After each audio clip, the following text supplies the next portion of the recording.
everyone, this is Shadow the Rat, and in this video I'm going to be showing you the different ways you can train your rat to do agility. Now, as some of you might know, this video was meant to come out a few weeks ago, but that didn't happen, so I'm going to release it now. Okay, so the first one I'm going to go over is called back chaining. And for back chaining, you basically take your tree and you're going to be luring your rat through the course, but backwards. So first you're going to lure them through the last obstacle, then reward them, then the second to last obstacle, reward, and then the last obstacle, and so on until you have the entire course completed. Now the reason this works so well, and the reason I actually recommend using this method if you want to get a very consistent repetition, is because you're going to have the rat working towards what they know the best.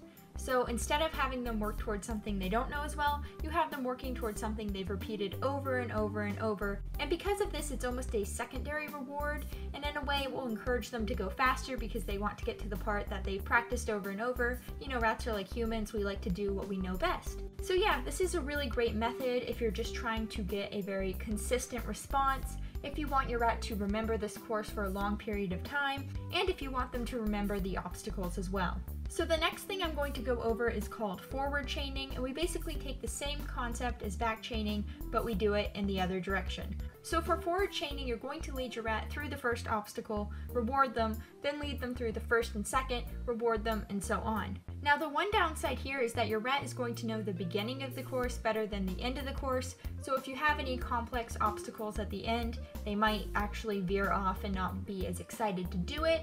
However, if you use forward chaining right, it can be just as effective as back chaining. And as you'll see in this video, Cookie actually learned the forward chaining obstacle course the fastest, and I'm not sure why this is because she's usually better with the back chain course, but I'm thinking it's because of the way the obstacles were put in a row, and also possibly because I trained it second. There's always a lot of variables when you do stuff like this, but just keep in mind that forward chaining and back chaining are going to be your best bets at getting a consistent response. So the last method I'm going to talk about is probably the one you're most familiar with, and this is called total task training.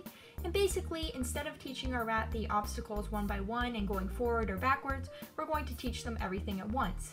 Now you probably see the downside here, which is that if you teach your rat all the obstacles at once and you're not rewarding after every obstacle, why would they do them all? So you're going to find that some rats are actually just going to skip to the end of the course or only do the obstacles that they enjoy the most, just because they don't understand why they should do the other ones. They haven't been rewarded for it, and especially if your rat has never encountered these obstacles before, they're not going to even understand really how to do it, along with not really have any motivation to try and understand.